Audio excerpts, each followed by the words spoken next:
ladies and gentlemen, dear friends.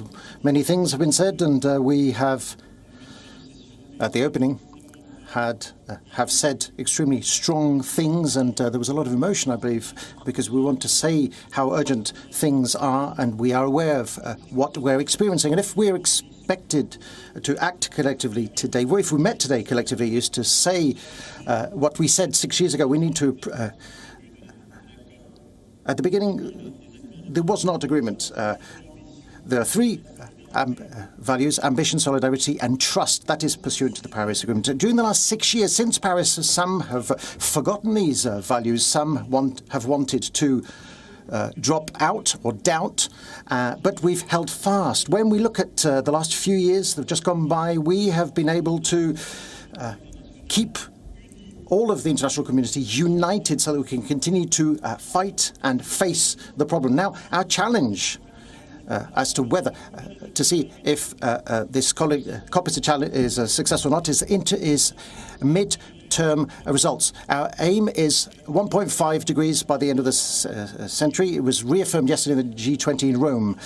We know that today we're not there yet because the September report, UN report, says that the current trend would leave us to 2.7 degrees. The efforts made in the run-up to COP over the last few weeks are starting to reduce that gap between those two figures. The key of our collective action is that in the next few days before the closure of this COP, we need to have enough commitment to be able to go back to this 1.5 temperature rise rather than us going back to national strategies which decredibilize these objectives. We need to speed up our strategies between now and 2030. That first ambition we need to strategy we need to recover is ambition. This is what carries our national strategies, and the figures speak volumes about this. We all need to have strategies that match the 1.5 increase maximum.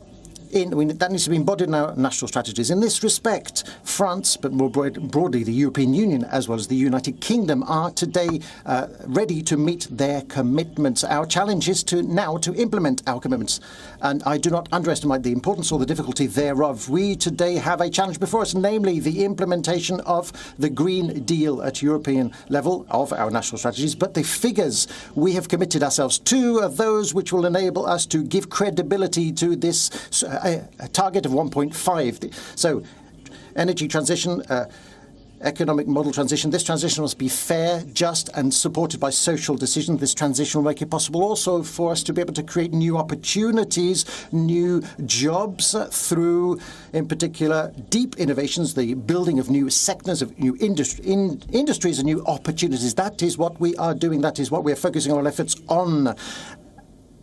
We're implementing all of this nationally and at European level. But in addition to that, the key of the next 2 weeks at COP is this: the largest emitters whose national strategies do not match our strategy of 1.5 increase. Those countries responsible for most emissions must scale up in the next 2 weeks their ambitions. That would be the only way for us to give credibility back to our strategy and for us to have strategies between now and 2030 which will make it possible for this 1.5 target to be credible. Number two, solidarity. During the pandemic, we've all experienced this solidarity. People have just referred to it. Now, we cannot meet these international challenges unless we are coordinated, unless we act together.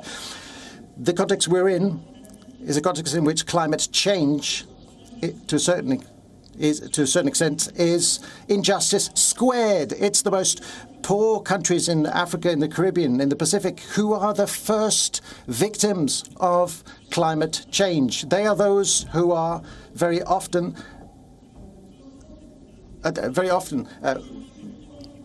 the ones who do not implement the development model are the subject of climate change.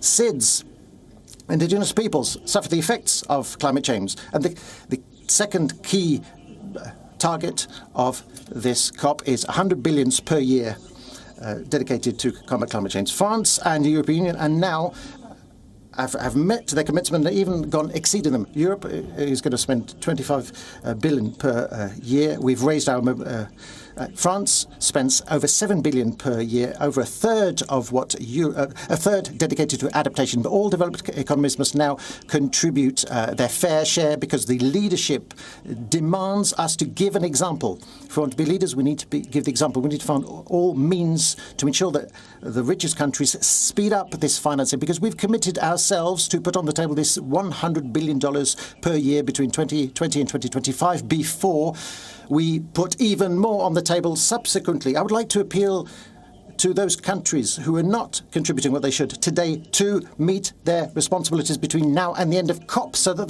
we can fulfill this obligation that we undertook in Paris. And if we have to find measures that will correct our course with the IMF,